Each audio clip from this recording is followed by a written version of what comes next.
Long ago, in the village of Ayetoro, there lived a girl so beautiful that the birds would stop singing just to watch her pass by. Her name was Adunni, and her beauty was known across 7 villages. But Adunni's heart was as hard as a roco tree, and her tongue was sharper than a hunter's knife. In her chambers, Adunni admired herself in the bronze mirror, carved with weeping faces. Another day, another fool, she mused, kicking aside Adebowale's pearls with her gold sandaled foot. Every market day, young men would come with gifts, baskets of ripe fruits, bundles of firewood, even precious beads from distant land. But Adunni would laugh at them all. Farmer Agbekoya came immediately after the new yam harvest with beautiful choices of yams to impress Adunni. And like she always do, she insulted him at the market square. Look how the dirt cakes under your nails. Adunni's laughter rang across the market square, while Agbekoya knelt down with the yam offering. Her foot came down on the sacred yams, their white flesh bursting like broken promises. Agbekoya turned away with the remaining harvest after the humiliation. Odelele was next. Odelele's hand trembled as he offered the snow-white antelope's head, the rarest gift any hunter could give. "My love," he stammered. Adunni mimicked his missing tooth, then flung the head into the muddy water hole. His hands awed at such a waste of precious items, and her friends laughed in her stupidity. The blacksmith was next, Ogunjimi. He came with beautiful jewels he had made for Adunni, but he was instantly torn down. The forge's glow lit Ogun's tears. As Adunni held his golden bracelet to the sun, "Did you sweat over this thing like you sweat on your anvil?" she hissed as she dropped the bracelet on the floor. Her poor mother would beg her, "Adunni, my child, even the sweetest palm wine turns sour if left too long. Don't let your pride ruin your future." But Adunni just flicked her braid and walked away. Adebowale came also with chest of gold, but couldn't buy Adunni's glance. "Your belly jiggles like a palm wine in a gourd." She overturned the chest, best choice of beads scattering like fleeing ants. Adebowale was shocked with his entourage, and he left after being embarrassed. One evening, as the village prepared for New Yam festival, a stranger arrived.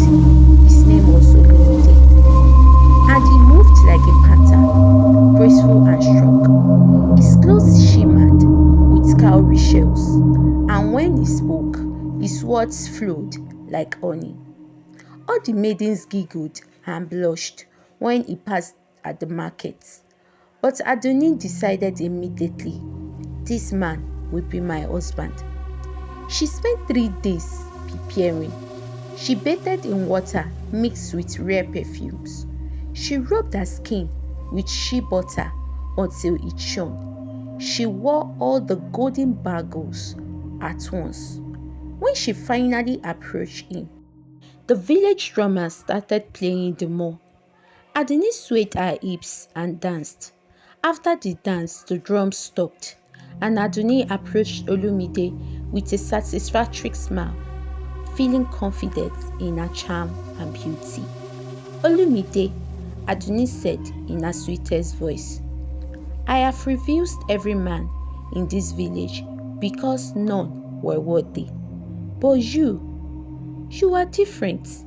Will you marry me?" Olumide studied her face, then asked, "What happened to the farmer who brought you his first harvest?" "Him? His hands were dirty. I sent him away." "And the hunter who offered you his finest antelope?" His teeth were yellow, and I just laughed at him. Olumide's eyes turned cold. Adunni, your beauty is like a morning dew, beautiful but gone by midday. Those men's kindness was like the river, always flowing. I choose a woman with a good heart, not just a pretty face. As Olumide turned to leave, Adunni grabbed his arm. You can't refuse me. I am the most beautiful. At that moment, Olumide's form began to change. His skin glowing like fireflies, and his voice boomed like thunder. Foolish girl, your beauty is borrowed, he said. The gods want it back. I am not just a man, I am the spirit of true worth. Your cruelty, you will see your beauty fade day by day until no mirror can bear your reflection. Thunder split the sky as Olumide finished his statement and left mysteriously the way he came. The next morning, Adunni woke to find 3 pimples on her face. By market day, her hair began falling out. Within a month, her smooth skin became rough like bark. Arms, please. The once goddess crawled through the village, her ash grey skin peeling. A girl held up a mirror showing both her past glory and present ruin. Adunni's scream scared the vultures. The villagers who once admired her now crossed the road to avoid her. Children sang cruel songs. Adunni the beautiful, now Adunni the ugly. Pride comes before the fall. Years passed. Adunni became a bent old woman, living alone in a crumbling hut. Sometimes young girls would ask, "Who is that scary woman?" And the elders will tell them the story of her glory days and the consequences of her pride. And that was the story of Adunni.